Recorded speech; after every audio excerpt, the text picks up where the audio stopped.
우리 함께 말씀 보도록 하겠습니다. 오늘 함께 보실 하나님의 말씀은 요한복음 12장 1절로 8절까지의 말씀입니다. 요한복음 12장 1절로 8절까지의 말씀, 제가 가진 성경 신약 성경 167면에 있습니다. 요한복음 12장 1절로 8절까지의 말씀, 우리 1절부터 7절까지는 한 절씩 교독하시고 8절은 우리 한 목소리로 합독하도록 하겠습니다. 제가 먼저 봉독해 드리도록 하겠습니다. 6월절 엿새 전에 예수께서 베다니에 이르시니 이곳은 예수께서 죽은 자 가운데서 살리신 나사로가 있는 곳이라. 예수를 위하여 잔치할세 마르다는 일을 하고 나사로는 예수와 함께 앉은 자 중에 있더라. 마리아는 지극히 비싼 향유 곧 순전한 나드 한 근을 가져다가 예수의 발에 붓고 자기 머리털로 그의 발을 닦으니 향유 냄새가 집에 가득하더라. 중 하나로서 예수를 잡아줄 이 향유를 어찌하여 300데나리온에 팔아 가난한 자들에게 주지 아니하였느냐 하니, 이렇게 말하면 가난한 자들을 생각함이 아니요 그는 도둑이라 돈꾀를 맞고 거기 넣은 것을 훔쳐 가미러라. 예수께서 이르시되 그를 가만두어 나의 장례할 날을 위하여 그것을 간직하게 하라. 함께 했습니다. 가난한 자들은 항상 너희와 함께 있거니와 나는 항상 있지 아니하리라 하시니라. 아멘. 오늘은 거룩한 낭비라는 제목을 가지고 우리 함께 좀 말씀을 나누려고 합니다. 오늘 이 본문 내용이 참 우리가 잘 아는 내용이죠. 그래서 이 향유를 예수님 발에 부었던 이 사건을 가지고 한 신학자가 오늘 제목의 이야기를 했어요. 낭비는 낭비인데 거룩한 낭비다. 때로는 우리가 무언가를 드리는 것에 대해서 기쁨으로 드릴 때도 있지만 그것이 아까울 때도 있습니다.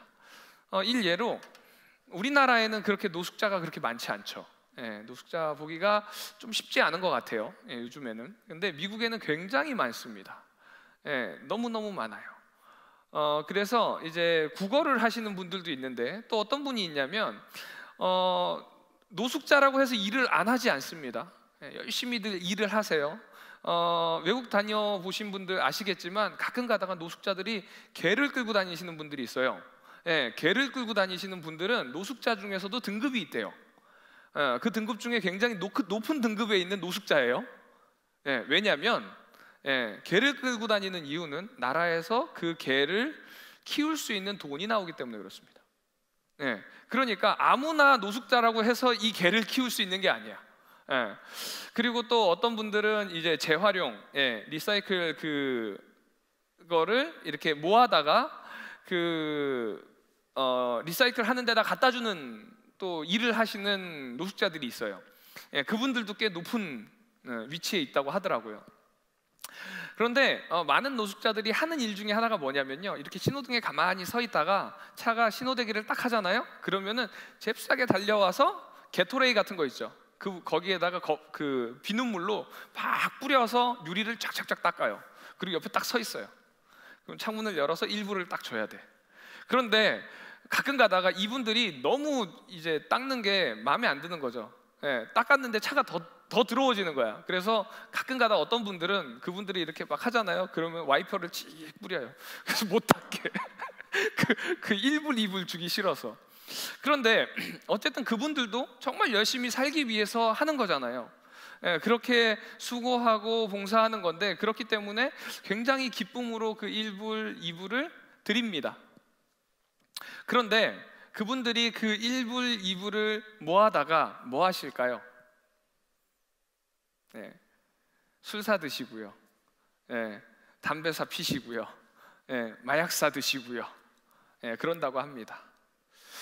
이 이야기를 들으면 이제 섬김의 마음이, 당연히 우리가 그리스도인으로서 도와야 되고 당연히 그들을 섬겨야 되는데, 그 이야기를 들으면 그 다음부터 이거를 줘야 되나 말아야 되나 고민되기 시작하더라는 거죠. 우리나라에도 비슷한 이야기가 있었습니다. 우리 지금 여기 있는 용인 지역과 가까운 저 성남에 보면은 중앙시장이라고 있어요. 그 중앙시장에 굉장히 유명한 껌 파는 할머니가 계셨어요. 예전에 저 고등학교 때. 근데 그 할머니가요 너무너무 유명했어요. 왜냐하면 밤마다 모든 술집들을 다 돌아다니면서 껌을 파셨대요. 근데 껌 한 통에 얼마예요? 보통 500원이죠. 근데 그 할머니 얼마에 팔까? 한 통에 한 10,000원씩에 팔아요. 그런데 이 할머니가 신문에 났어.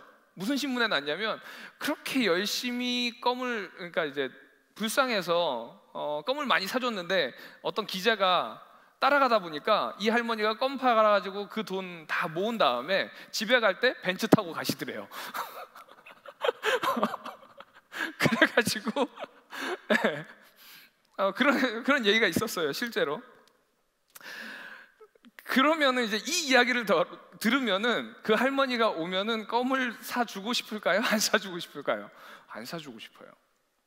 왜냐면 그전에는 우리가 이 할머니에게, 우리가 껌 한 통에 500원이라는 걸 알지만 그럼에도 불구하고 10,000원이라는 돈을 드리는 거는 돕고자 하는 그 마음이잖아요. 그런데 어느 순간 우리가 그 이야기를 들으면 우리 스스로 판단하기 시작하는 거죠. 내가 돕는 이 선행이 아닐 수도 있더라는 거예요. 우리 스스로 그리스도인이라서 도와주지만 그 도움 속에도 우리 스스로 자꾸 이성적 판단을 하기 시작합니다. 도와드리는 것은 우리가 당연히 해야 되는 건데 그 도움이 선하게 쓰이고 아름답게 쓰여지기를 원합니다. 그런데 아름답게 쓰여지지 않고 선하게 쓰여지지 않으면 우리가 스스로 고민하기 시작하는 거예요. 그래서 이걸 도와줘야 되나 말아야 되나. 때로는 청년들이 정말로 저한테 와서 이런 고민들을 해요. 이거를 도와줘야 되나요? 도와주지 말아야 되나요? 저는 도와줘야 된다고 생각을 합니다. 그 이유는 우리의 선행의 기준은 선을 베푸는 것으로 끝이 나요. 그 선을 받은 사람들이 그 선을 어떻게 쓰느냐는 그 사람에게 달려있는 거예요. 하지만 하나님께서 우리에게 주신, 예수님께서 우리에게 보여주신 그 사랑은 이웃을 사랑하라는 거죠. 그러니까 조금 저의 생각과 다를 수도 있지만 제가 이런 이야기를 하는 이유는 오늘 본문의 주 내용이 지금 이 해석과 관련이 좀 있기 때문에 그렇습니다. 오늘 본문 안에 있는 이야기는 두 가지의 다른 관점이 존재를 합니다. 그래서 우리가 이것을 이해해야 오늘 본문 안에서 예수님께서 지금 마리아를 향한 이 반응이 이해가 돼요. 왜 그러냐면 예수님이 마리아에게 보인 반응이 사실 우리가 생각하는 이성적 판단과 조금 다르기 때문에 그래요. 조금 옳지 않다라고 생각할 때가 많이 있습니다. 오늘 내용을 보면 이렇습니다. 베다니에 예수님께서 죽은 자 가운데서 살리신 나사로가 살아남을 기뻐해서 지금 어디냐면은 오늘 본문에서는 정확하게 나와 있지 않은데 마가복음 14장 3절 말씀에 보면은 그 지금 잔치를 벌이는 지역이 베다니에 있는 나병 환자 시몬의 집 이렇게 써 있어요. 그러니까 나사로가 살아났는데 지금 나사로의 집에서 잔치를 벌이는 것이 아니라 나병 환자 시몬의 집에서 잔치를 벌이고 있더라는 거예요. 그래서 여기에 대해서 학자들이 어떻게 이야기를 하냐면 이 시몬이 아마 마르다의 남편이지 않을까라고 추측을 합니다. 그런데 앞에 붙은 말이 뭐예요? 나병 환자죠. 그러니까 이 나병 환자도 고침을 받은 거예요. 그래서 이렇게 추측을 하고 있습니다. 그런데 어쨌든 지금 이 시몬의 집에서 나사로를 살리신 이 예수님을 대접하기 위해서 잔치가 벌어졌다는 거예요. 그래서 이 잔치의 모습을 오늘 본문에서 뭐라고 이야기하냐면 마르다는 일을 하고 있고 다시 부활한 나사로는 사람들과 함께 예수님 곁에 있더라 라고 이야기합니다. 그럴 때에 마르다가 값비싼 향유를 가져다가 예수님 발 앞에서 깨트리고 자신의 머리로 예수님의 발을 씻기는 장면이 오늘 본문의 내용이에요. 그런데 이렇게 아름다운 장면 속에서 갑자기 가룟 유다가 툭 들어오죠. 가룟 유다가 뭐라고 이야기하냐면 너 지금 그게 얼마짜린데 야 그걸 팔아서 가난한 사람들을 나눠줬으면은 얼마나 많은 사람들을 구제할 수 있겠냐, 그거를 그렇게 낭비하느냐 라고 이야기합니다. 자, 그런데 이 이야기에서 예수님께서는 가룟 유다를 칭찬하는 것이 아니라 거꾸로 마리아를 칭찬하더라는 거죠. 지금 오늘 본문의 내용을 쭉 훑어보면요, 가장 칭찬을 받지 못할 만한 사람이 마리아예요. 잘 보세요. 마르다는 예수님을 대접하기 위해서 일을 했습니다.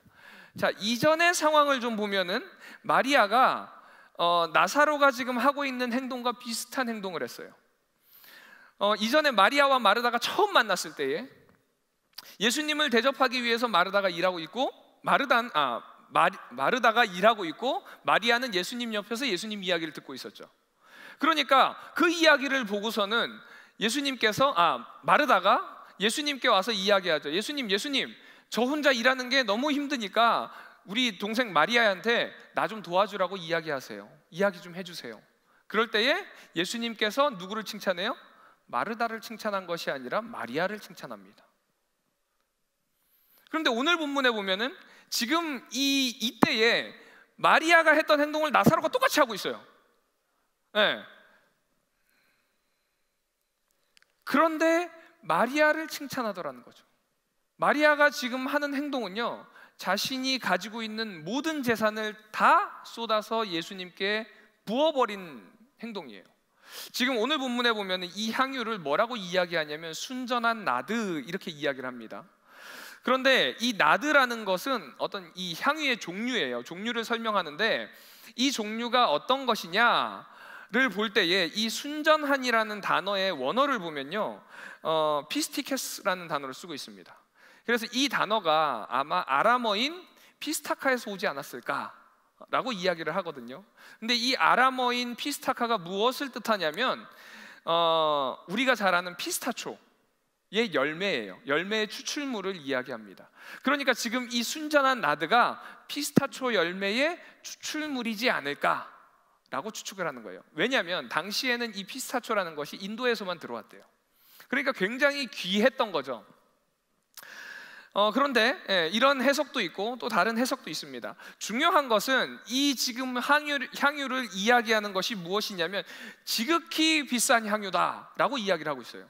그것이 얼마나 비싸냐면 한 리트라라고 이야기하는데 한 리트라가 300g 정도 됩니다. 300g이면 요거보다 작은 거죠. 요거보다 조금 작은 사이즈, 한 요 정도 될 것 같아요. 근데 요 정도가 300데나리온 이렇게 이야기합니다. 근데 300데나리온이요, 당시에 한 사람 그 품꾼의 하루 품삯이 1데나리온이었어요. 그러니까 그거를 따졌을 때에 지금 현재 가격으로 대략 3천만 원에서 4천만 원 사이 정도 됩니다.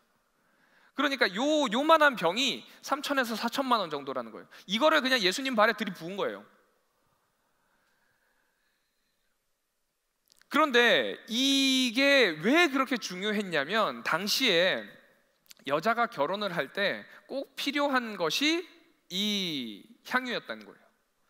그래서 부자도 이것을 사기 위해서 적지 않은 돈을 들여야 되고, 가난한 가정들은요, 이 딸을 결혼시키기 위해서 유산으로 이걸 남겨줄 정도로 굉장히 중요하고 귀한 향유였다고 합니다. 그러니까 마리아에게는 지금 이 향유가 자신의 미래의 남편을 결정할 수 있을 정도로 중요한 물건이에요. 그런데 이렇게 비싼 물건을, 이렇게 귀중한 거를 어떻게 보면 마리아의 미래인데 그 미래를 예수님께 부어버렸다는 거예요. 그러니까 예수님께서 정말 귀하고 소중하고 이런 것들을 나에게 부었으니까 너 잘했다, 내가 누군지 아는구나, 잘했어, 이런 의미로 칭찬을 하셨을까요? 우리가 이 말씀을 볼 때요, 본문에서 예수님이 칭찬을 하셨으니까 마리아가 오라 라는 것을 일단은 넣어놓고서는 생각을 하니까 옳다라고 생각을 하는 것이지, 이성적으로 따져보면 이게 옳은 행동이 아니에요. 사실 예수님께서 칭찬을 하셨으니까 그렇지, 마리아가 이전에 처음 예수님께서 오셨을 때 칭찬받았던 그 상황도 마찬가지예요. 사실 이성적으로 생각해 보았을 때에 마르다가 칭찬받을 일을 했는지 마리아가 칭찬받을 일을 했는지, 여러분이 누군가가 집에 왔을 때 여러분은 가만히 있겠습니까? 그 사람을 대접하는 것이 옳은 거 아니에요?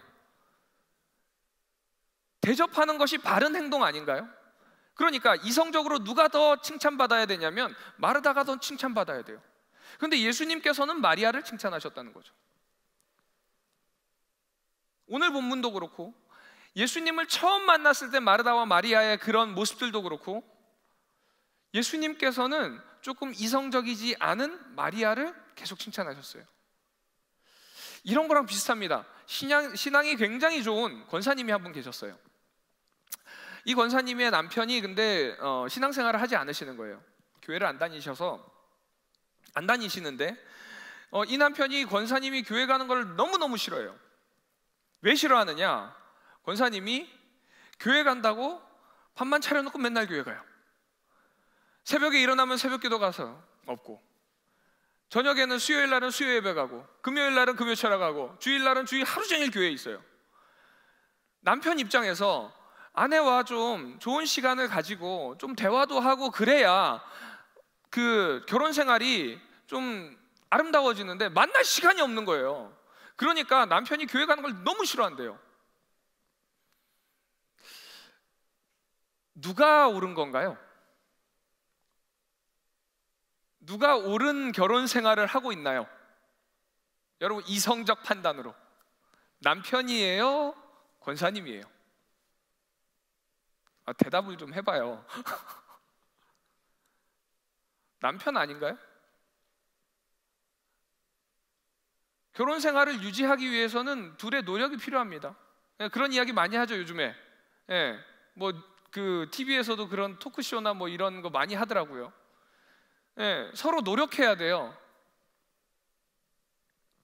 그러니까 세상 관점에서 가정생활과 이 부부관계를 유지하기 위해서 노력하는 이 남편이, 남편의 생각과 노력이 훨씬 더 이성적이고요, 훨씬 더 옳은 방향을 추구하고 있다고 생각할 수 있어요.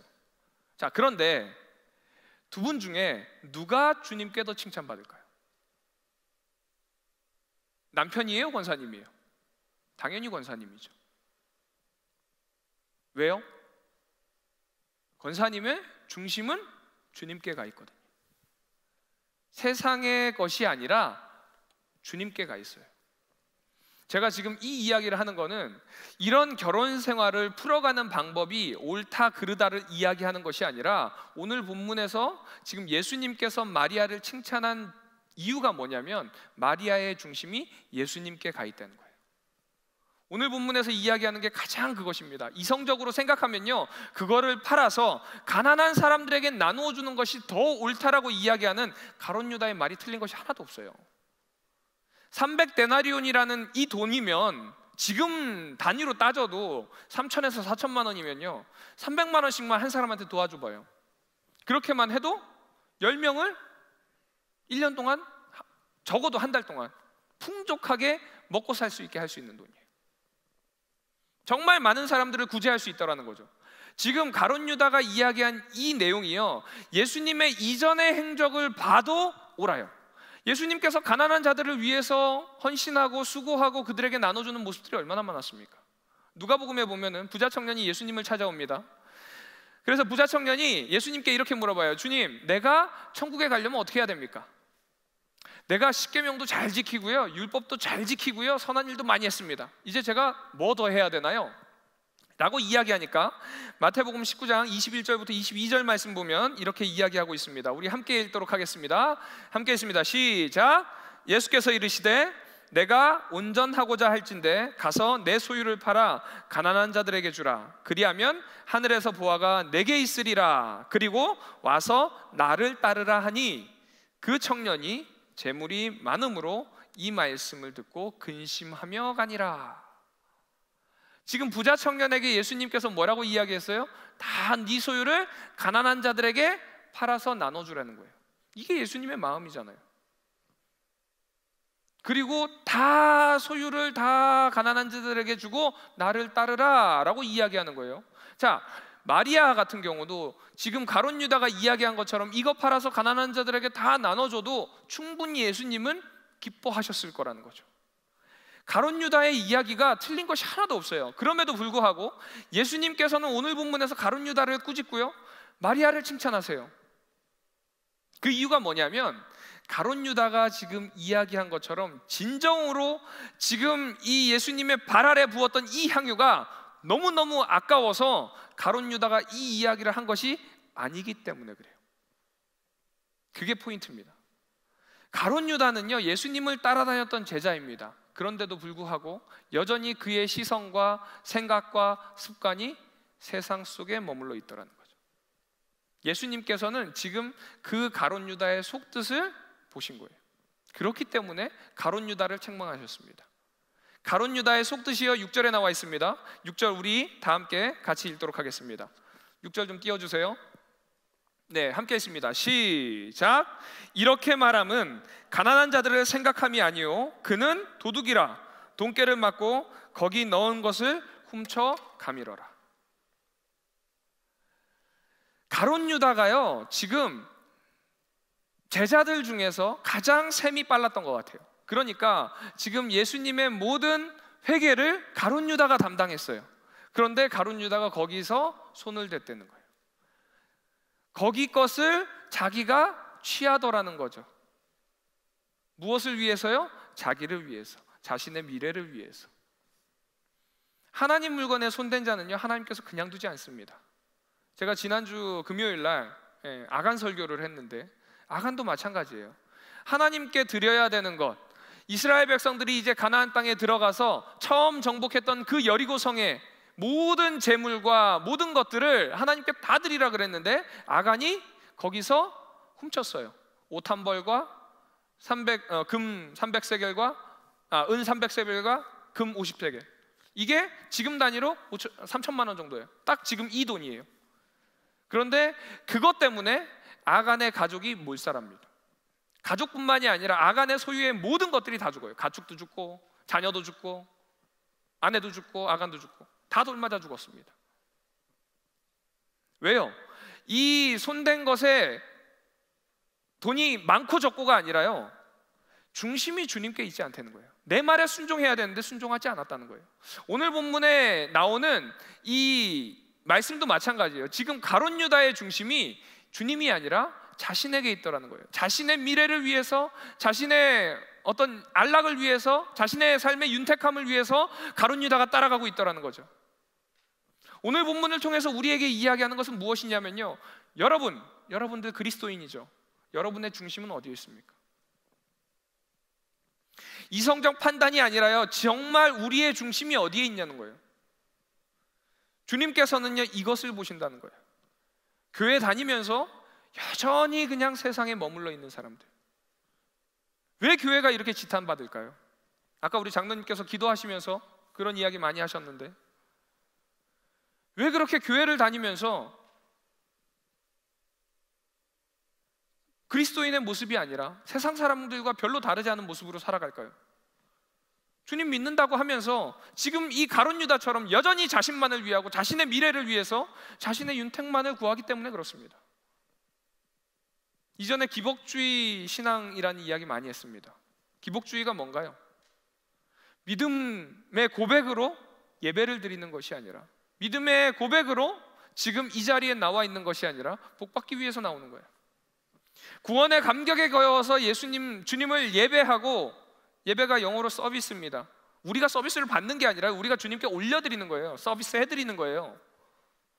그런데 그것이 아니라 내가 복받고 싶어서 복받기 위해서 기도하고요, 복받기 위해서 헌신하고요, 복받기 위해서 섬기고요, 복받기 위해서 수고하고 복받기 위해서 헌금합니다. 더 많은 재물 달라고. 이게 그 기복주의예요. 그런데 우리 안에 알게 모르게 이런 기복주의적 신앙들이, 사상들이 숨겨져 있더라는 거예요.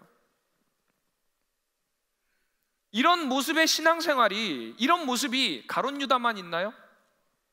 여러분 자신에게 그런 마음이 없어요? 정말 마리아처럼 내 모든 것을 다 내어드릴 수 있나요? 가룟 유다는 예수님의 제자였습니다. 예수님의 부르심을 받고 따랐던 자예요. 우리가 요한복음을 보면서 7가지 표적들을 쭉 보았습니다. 그 7가지의 표적을 다 눈으로 경험하고 보았고 고백했던 자예요. 예수님께서 마을로 제자들을 둘둘 보내서 사역을 보내십니다. 사역할 때 병도 낫고요, 귀신이 쫓겨나고요, 기적들이 일어나고 이적들이 일어나기 시작합니다. 자신들의 선포로. 그것을 경험했던 자가 가룟 유다예요. 그 선포를 했던 자가 가룟 유다예요. 그런데 가룟 유다가 왜 이런 헌신과 수고를 했을까요? 나중에 예수님께서 이 예루살렘에 혹은 로마에, 이 땅에 왕이 되셨을 때 한 자리 하려고, 그거 위해서 계속 따라다니는 거예요. 예수님께서 이거 보시는 거예요. 다음 장에 보면요, 이제 예수님께서 십자가에 달려 돌아가시기 전에 세족식 하는 장면이 있습니다. 13장 10절에 이런 이야기가 나옵니다. 예수께서 이르시되 이미 목욕한 자들은 발밖에 씻을 필요가 없느니라. 온몸이 깨끗하니라. 그런데 마지막에 뭐라고 써 있냐면요, 너희가 깨끗하나 다는 아니니라. 이 다는 아니라는 게 누구를 이야기하는 거예요? 가룟 유다예요. 딱 이 사건 이후에 바로 가룟 유다가 예수님 팔러 갑니다. 예수님은 지금 중심을 보고 있는 거예요. 가룟 유다의 중심을 보고 있는 거예요. 왜요? 가룟 유다는 지금 계속 저울질하고 있거든요. 내가 예수님의 제자로서 예수님을 따라감으로 인해서 내가 얻는 것과 예수님을 팔았을 때에 내가 얻는 것과 뭐가 더 내 삶에 이득이 되는가를 계속 저울질하고 있는 거예요. 이전까지는 예수님 따라다니면서 많이 취했거든요. 그런데 사람들이 이제는 예수님께 다 드리네. 내가 얻을 게 없네.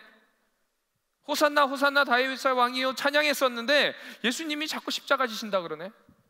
빨리 내가 취할 수 있을 거 빨리 취해야 되겠다. 어느 순간 나의 윤택이나 나의 미래나 나의 삶으로 기우는 순간 예수님 팔아버렸어요.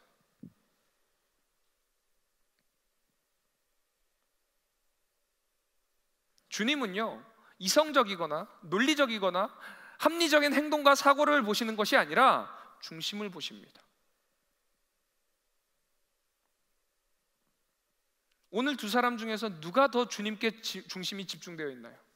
나를 위한 삶이 아니라 주님을 위해 사는 사람이 누구예요? 마리아예요. 처음에 마르다와 마리아가 예수님을 만났을 때 마리아가 왜 예수님께 칭찬받았을까요? 예수님만 봤거든요. 행동이 아니라 마리아의 마음을, 마리아의 중심을 보시는 거예요. 마리아는 예수님만 보이는 거예요. 예수님께서, 어린아이들이 예수님께 올 때에 어린아이들을 막지 말라고 그러죠. 왜요? 어린아이 눈에는 그것만 보여요. 다른 거 안 보여요. 그냥 내가 보고자 하는 것만 보이는 거예요. 제가 애들을 키워보니까 그렇더라고요. 그렇게 치워라 치워라 치워라 하는데 지 할 것만 해요. 자기 눈에 그게 제일 중요하거든. 실제로 우리가요, 우리 청년들이니까 연애를 하잖아요. 연애를 하면요, 내가 사랑하는 그 사람만 보인대요. 사진 찍을 때 이렇게 주변이 이 아웃포커싱 되는 거 있죠. 블로우 되는 거 있죠. 실제로 사랑을 하면 실제 눈이 그렇게 된대요.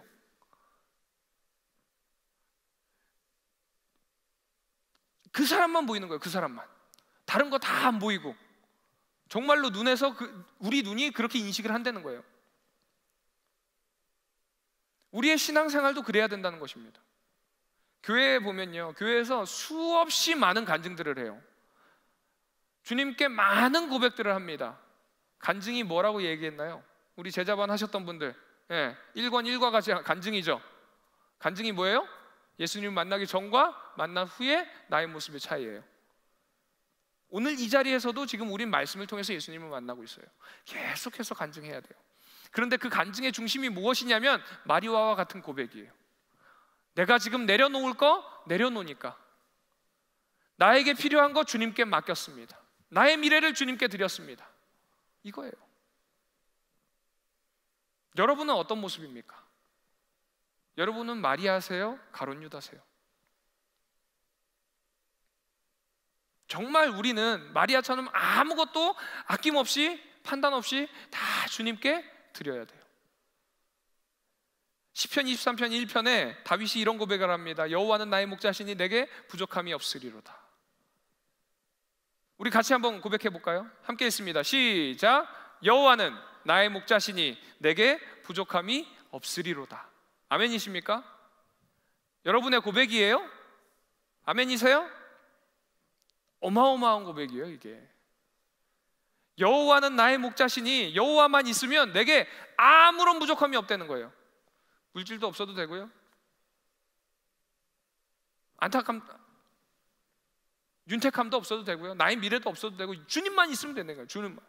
완전히 주님 중심적인 고백이에요. 어마어마한 고백입니다. 다윗이 주님께 그렇게 칭찬받았던 이유는 바로 이거예요. 주님께 시선이 고정되어 있는 거.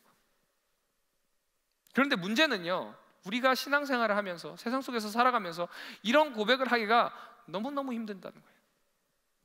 입술로는 고백할 수 있어요. 주님, 네, 우리가 같이 고백한 것처럼 주님은 나의 목자시니 내게 아무런 부족함이 없습니다. 제가 미국에서 사역할 때 굉장히 빡시게 훈련받았던 교회가 있습니다. 제가 몇 번 이야기했었는데 저녁에 2시간씩 기도를 해야 돼요. 그 다음에 새벽 설교를 가끔가다 이제 담당을 하거든요. 새벽 설교를 담당을 하면 새벽 설교 전에 2시간을 무조건 기도해야 돼. 기도를 해야 되고, 그 교회가 성도가 한 100명 정도 됐어요. 100명 정도 됐는데 장년이 4명이에요. 나머지 다 청년이야. 그 이유가 뭔지 아세요? 이 목사님의 이 목회 방침이 너무 빡세요. 회사 끝나고 돌아오다가 2시간 기도하고 집에 가야 돼. 새벽 기도 나와야 되고요. 그 다음에 한 달에 한 번씩 6시간 철야 집회를 해요. 그래서 밤 11시부터 새벽 5시 반까지 찬양하고 기도하고 말씀 듣고, 찬양하고 기도하고 말씀 듣고, 약간 온전 철야가 약간 그런 느낌이에요. 하여튼 그런 교회에서 이제 제가 훈련을 받았는데, 어느 날 제가 이제 묵상을 하다가 무엇을 묵상했냐면, 아브라함이 이제 이삭을 모리아산에 바치는 그런 묵상을 했어요. 그러면서 이제 새벽에 철야 기도하면서, 나도 주님께 이런 마음으로 드려야 되겠다라는 생각을 하고 잠이 들었어요. 잠이 들었는데 꿈인지 환상인지 모르겠지만 주님께서 찾아오셔서 저한테 이렇게 이야기를 하시더라고요. 너 예슬이 드릴 수 있니? 제가 방금 말씀드렸잖아요. 이 아브라함의 스토리를 묵상을 하면서 나도 당연히 이런 고백을 해야지. 주님, 내가 드리겠습니다. 뭐든지 아끼지 않고 드리겠습니다 라고 묵상을 하다가 잠이 들었어요. 그러면 제가 뭐라고 했을까요? 당연히 아멘, 주님 드리겠습니다 라고 해야 되는데요, 정말로 고민했습니다. 진짜 심각하게 고민했어요. 제가 그 교회에서 환상을 2번 봤는데 그 중에 하나가 이거예요. 그러니까 주님께서 저에게 묻는데 안 나오더라고요. 우리가 지금 이 시편 23편 1편의 고백을 하는데요, 쉽죠? 아멘이라고 하지만 정말 그럴 수 있니? 라고 저희에게 딱 물어보는 순간 말문이 턱 막혀요. 진짜 드릴 수 있을까?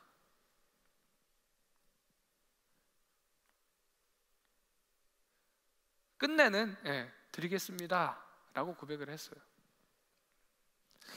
그런데 이렇게 고민함에도 불구하고 너무나도 감사한 것은 주님께서 이 고백이 나오기까지 정말 많은 세월을 기다려주시고 참아주시고, 때로는 그 고백 못하고 세상으로 나아가 있는 우리에게 손 내밀어 주시고 계속해서 끊임없이 사랑을 부어주신다는 거예요.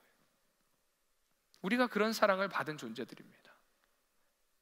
바울이 이 모든 것을 배설물로 여긴다 그러잖아요. 왜요? 그 은혜가 너무 커서 그래요. 그 큰 은혜를 깨달았거든요. 그런데 그 은혜가 바울에게만 있나요? 아니요, 우리 모두에게 있어요. 우리 모두에게 다 주셨어요. 성경에서 예수님께서 비유를 듣는데 그 이야기를 합니다. 한 종이 있는데 왕에게 1만 달란트를 빚졌어요. 1만 달란트라는 것은 그냥 갚을 수 없는 돈이에요. 그냥 아예 책정이 안 돼요. 환산할 필요도 없어요. 그런데 그 돈을 탕감해 주었어요. 너무너무 감사하죠. 나오다가 자기한테 100데나리온 빚진 자를 만났습니다. 방금 향유가 300데나리온이라고 이야기했었죠. 그러니까 100데나리온이면 지금 단위로 대략 한 1,000만 원 정도 되는 거예요. 환산이 안 되는 돈을 탕감받았는데 100데나리온 빚진 자 잡고서는 이자한테 돈 갚으라고 하다가 돈 없다고 그러니까 감옥에 가다 버렸어요. 이게 우리의 모습이에요. 때로는 우리가 이런 착각합니다. 우리가 받은 게 너무 많아야 주님께 드릴 게 있지 않습니까? 주님 좀 주세요. 헌신하고 수고하는 사람도 교회랑 너무 가까워. 교회를 오래 다녀서 섬기는 거 아니에요? 아니요. 그런 사람 하나도 없습니다. 주님께서 우리에게 주신 그 은혜가 감사해서 그 은혜를 경험함으로 인해서 우리가 섬기기 시작해요. 1만 달란트라는 것은 따질 수 없는 금액이에요. 우리의 생명 무엇으로 바꿀 수 있습니까? 우리의 생명을 구원해 주신 그 은혜예요. 그것을 깨달은 자는요, 아무것도 아깝지 않아요. 우리 모두가 이런 은혜를 받았다니까요. 그런데 지금 우리가 밖으로 나오다가 100달란트 빚진 자를 만났어요. 그 100달란트가 뭐예요? 이 땅에서 우리가 얻을 수 있는 작은 것들이에요. 그런데 그거 아까워서 그 사람 붙잡고선 내놔 하고 있는 거예요. 그거 하나님께 드리는 게 아까워서, 그거 포기하는 게 아까워서 포기 못하는 거예요. 우리가 모든 주님께서 주신 그 사랑을 느끼고 그 사랑에 반응하고 감사한다고 하지만 다 정도가 다르잖아요. 이 정도가 뭐냐면 바로 믿음의 분량입니다. 그 분량대로 주님께 드리는 거예요. 그 분량의 크기는요, 주님께서 얼마나 우리에게 많은 것을 주셨느냐가 아니에요. 우리의 중심을 얼마나 드리느냐예요. 우리는 많은 것을 주셔야 우리가 많은 걸 드릴 수 있다라고 생각하는데 그게 아니라는 거예요. 우리가 드리는 만큼 주님께서 주신 그 사랑을 깨닫게 돼요. 주님께서 오늘 이 말씀을 통해서 우리에게 계속 묻는 게 무엇이냐면 이거예요. 내가 돈으로 살 수 없는 거 줬는데 너 그거 하나 포기 못하니? 마리아가 부은 그것이 거룩한 낭비라고 생각하니? 사실 낭비가 아니죠. 믿음의 정도에 따라서 거룩한 헌신이고 수고고 예배고 헌금이고, 그런데 믿음의 정도에 따라서 이 헌신과 수고와 섬김이 낭비로 보이는 거예요.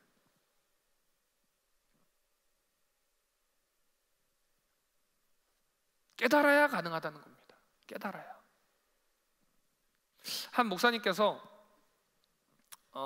안식년 때 소록도로 이제 그 나환자촌에 섬기러 가셨다고 합니다. 그래서 이제 나환자촌을 갔는데 예배를 드리는데 손가락도 없고 발가락도 없고 다 무너져 있고, 누구는 이 나병 때문에 눈도 안 보이고, 지금도 그런 분들이 많이 계시대요. 그 나환자촌에 모여서 같이 예배를 드린다고 합니다. 그런데 서울에서 목사님이 오셨으니까 이제 이 나병 환자들이 목사님께 기도받으러 나오셨대요. 다 손가락 무너지고 발가락 무너지고 눈도 안 보이고 그런 분들이 나와서 기도를 하려고 하는데 이 목사님이 뭘 기도해야 될지 모르겠대요. 안수 기도를 하려고 머리에 손을 얹었는데 어떻게 기도해야 될지도 모르겠고,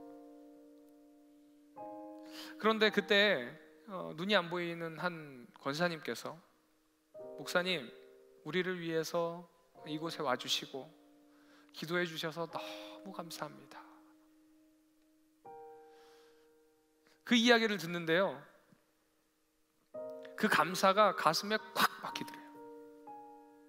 왜냐하면 자기의 삶을 돌아보는데 자기는 정말 주님께 진정으로 감사드린 적이 없는 것 같더라는 거예요. 내가 주님께 그렇게 많은 사랑을 받았는데 주님께 진정으로 이 감사를 드렸던 것이 없는 것 같더래요. 감사할 거리를 찾아서 감사하고, 감사할 것이 없음을 불평하고, 더 많은 것을 주시지 못한 것에 대해서 하나님께 달라고 구하기만 했지 내가 진정으로 감사를 해본 것이 없더라는 거예요.